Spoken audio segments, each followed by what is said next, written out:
Hello, today we're going to walk you through the actions that YADA has taken to meet the specific non-conformances and compliance obligations and improve its compliance with the NDIS quality standards. The first one we're going to look at is that we can see from the audit that there was the identification that policies, procedures, and practices are in place which actively prevent violence, abuse, neglect, exploitation, or discrimination. And there were a number of details that were met, that were required, and these included policies, procedures, and practices should demonstrate the service's approach in actively preventing violence, abuse, neglect, exploitation, and/or discrimination, and also refer to the service's obligations in reporting allegations and incidents involving abuse, neglect, exploitations, and/or discrimination to the NDIS Quality and Safeguards Commissioner. So to show this, we have actually updated the policy, has been drafted to ensure consumer dignity, choice, and prevention of harm is managed within YADA. And where we can go to actually view that specific document and view of what has been done is by going directly into the Gemba 360 YADA dashboard. And if we go to Gemba 360 and we log in, we can go to the Gemba Docs part of the system. And when you click on Gemba Docs, we're simply going into the Policies and Procedures folder, and we're going to click on Consumer Dignity, Choice, and Prevention of Harm Policy. When you click on that, this document comes up. It identifies the specific requirements coming out of the continuous improvements from the quality audit, and also identifies the consumer dignity choice, fosters participants' inclusion, health and well-being, and specifically focuses on the active prevention of violence, abuse, neglect, exploitation, or discrimination. It also outlines the specific requirements of the policy document, the concepts of the policy documents, and how YADA actually addresses these requirements and what it does do to also ensure dignity of risk and information and personal privacy as well. And this is something that is being rolled out across the agency and training also being provided for. The next item on our list is that the skills and knowledge required for the governing body to govern effectively are identified, and the relevant training is undertaken by members of the governing body to address any gaps. The details required was that documented evidence of skills and knowledge required of YADA's governing body, as well as the relevant training provided or to undertaken by members of the governing body should be demonstrated. What we did look at here was around the ACNC governance standards, specifically as YADA is a charity-based organisation, and specifically looking at the governance standards are the set of core minimum standards that deal with how a charity is run, including its processes, activities, and relationships. There is also the specific governance tool guide as well, and essentially the board, all board of directors or board of management are required to complete and show how they meet all of these specific governance standards.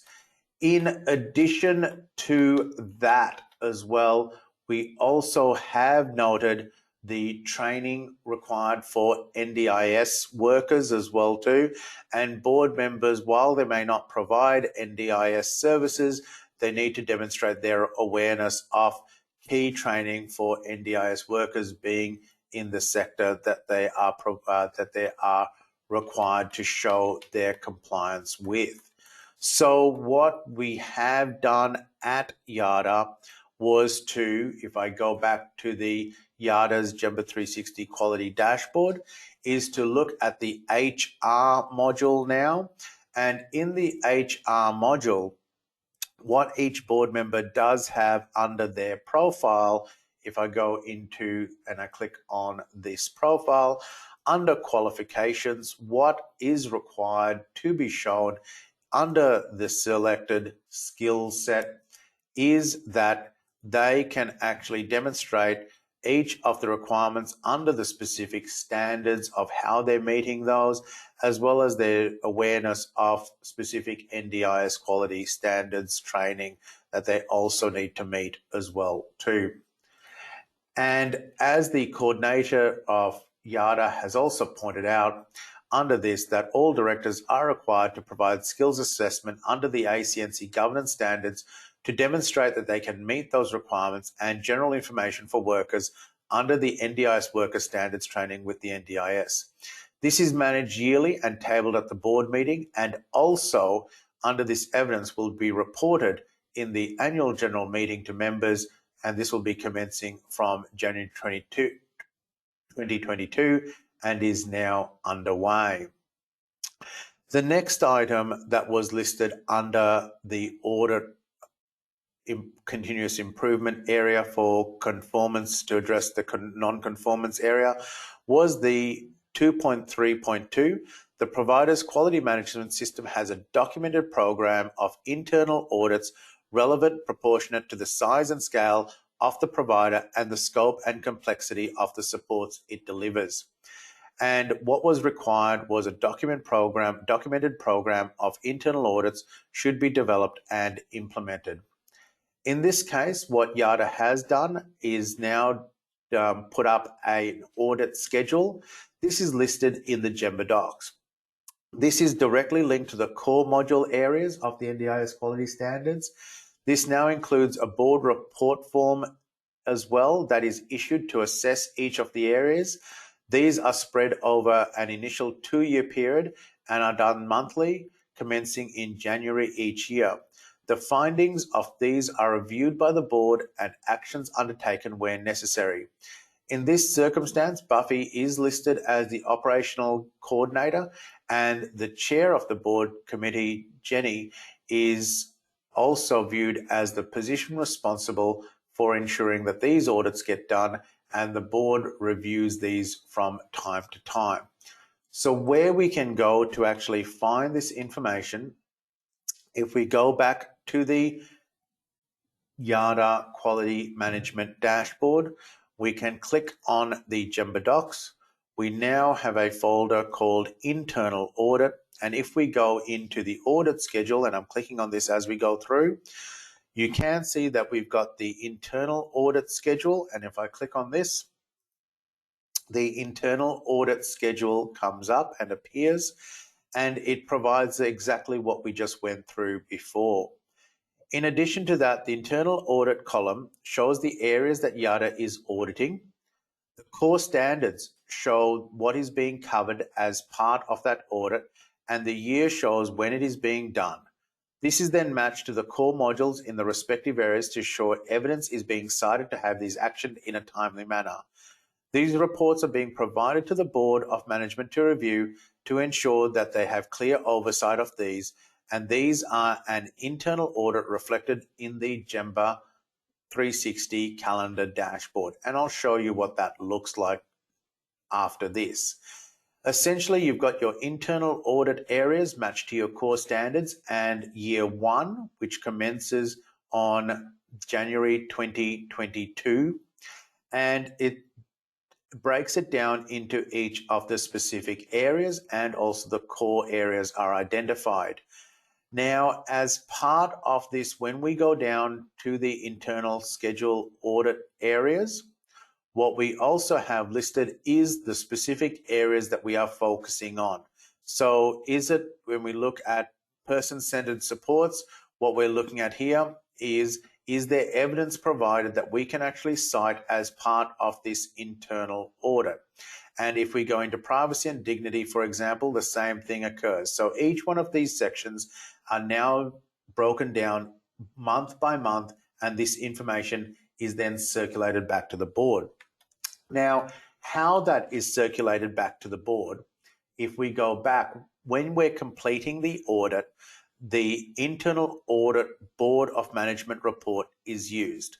Essentially, what we have is here the internal audit area, the date it was done, whether there are any risks for non-compliance, what the findings were, what the comments were, and what the review dates are. And this is then submitted to the board as well.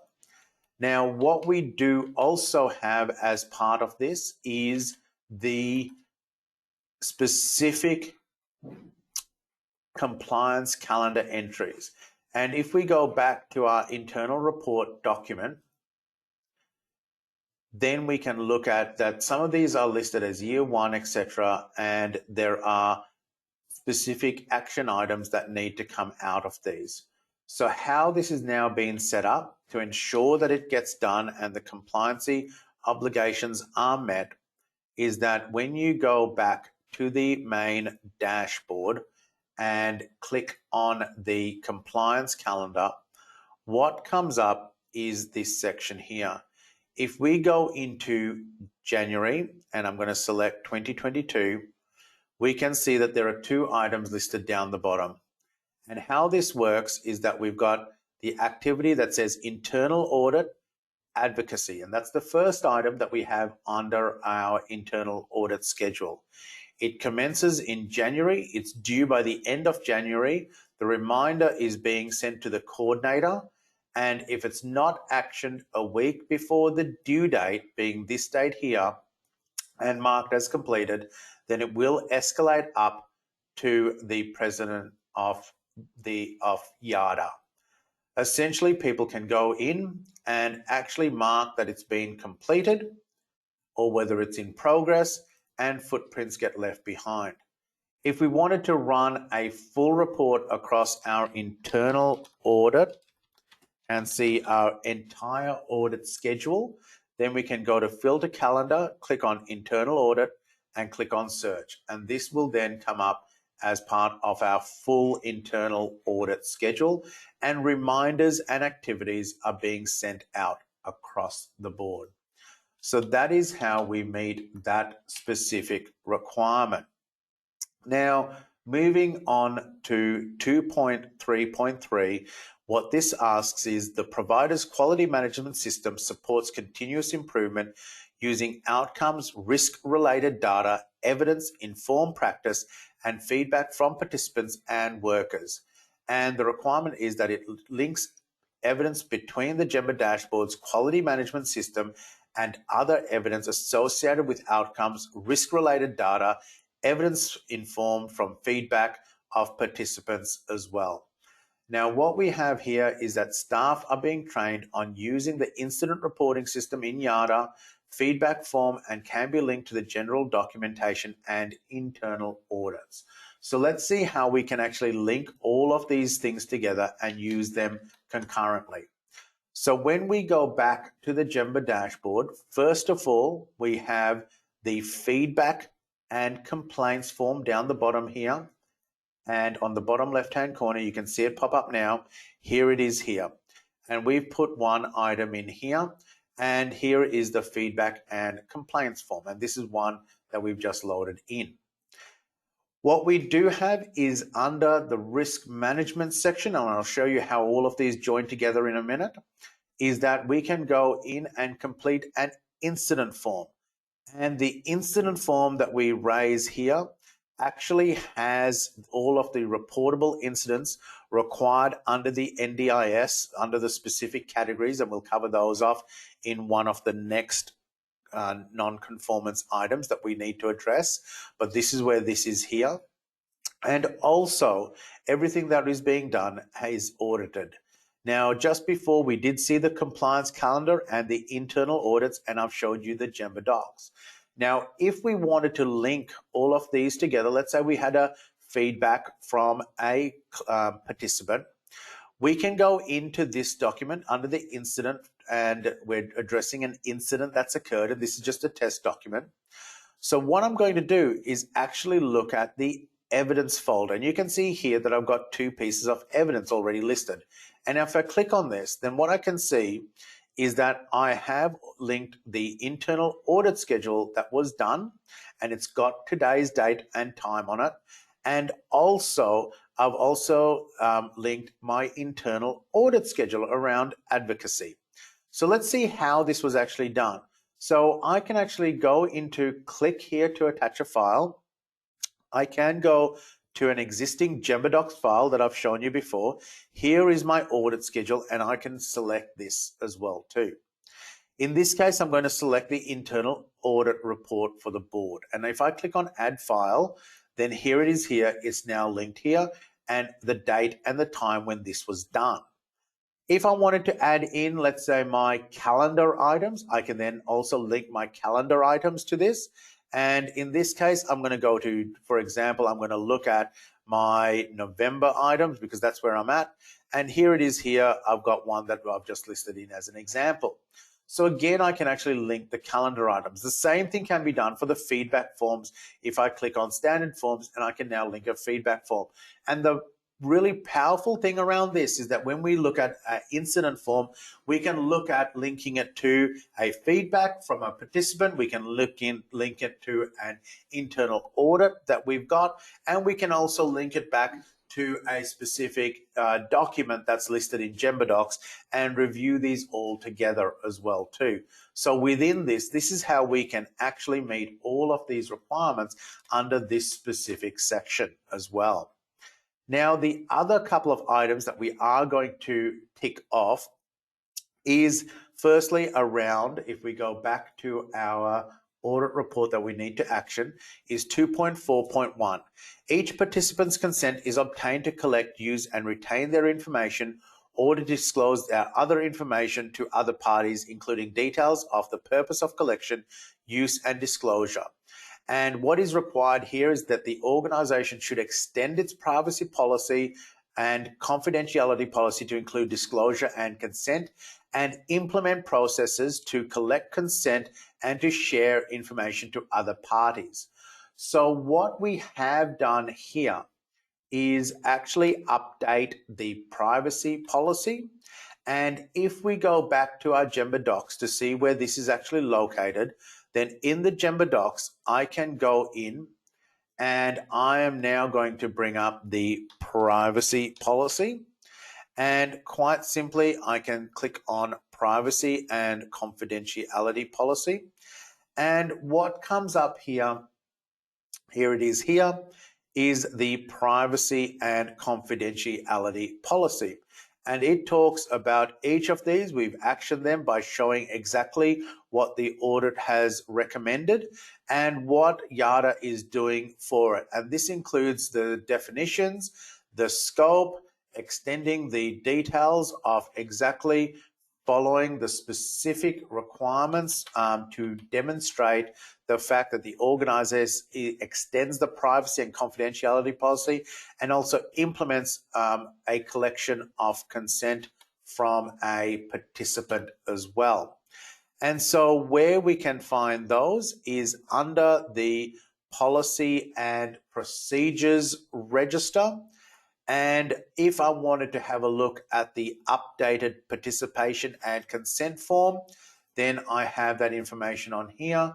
And I've now got the updated consent form that meets all of the updated legal compliance obligations, asking the agency to complete this, and the client and participant to complete this as well too.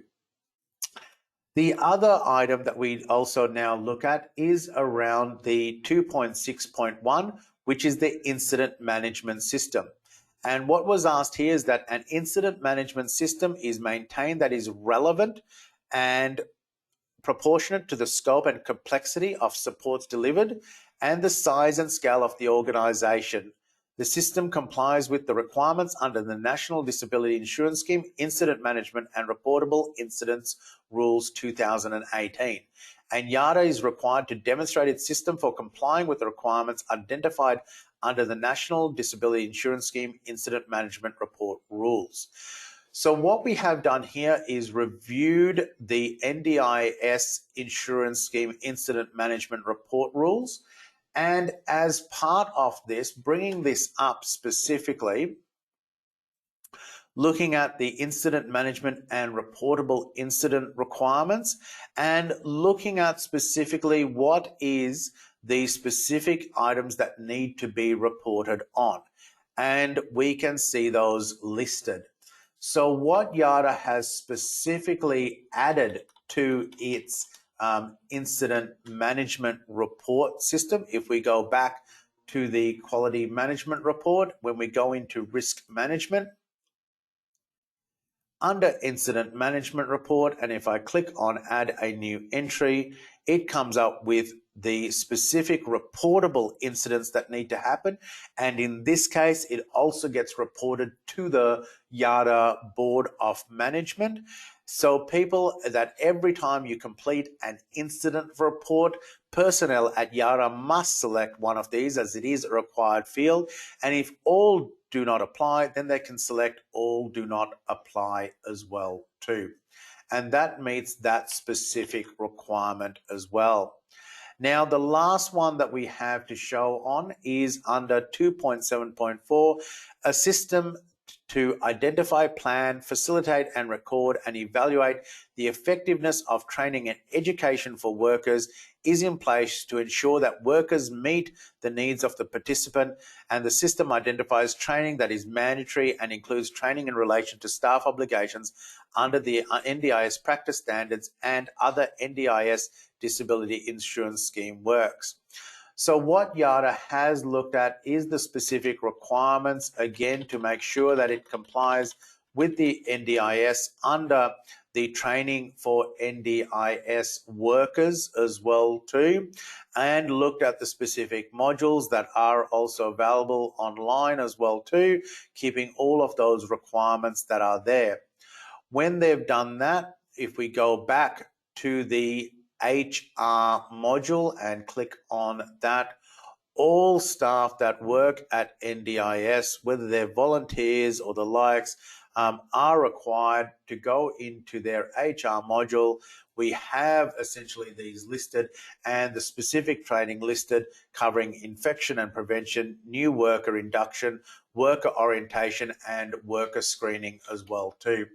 There is also the other general training that is also complied with as well too, and all staff are required to undertake yearly the NDIS Commission's e-learning module training, and these are designed to improve better support to people with a disability and understand their obligations under the NDIS Code of Conduct as well too. These are being scheduled between this month right across for the next 3 months, with reports being provided to the boards and training over the next 3 months as well too. Again, this information, like the training for board members, will also be made available at the annual general meeting and published in any reports as well too. If you do have any questions regarding this information that we are submitting as part of the response to the audit report, then please contact Buffy McDonald, the coordinator at YADA. Thank you for your time, and bye for now.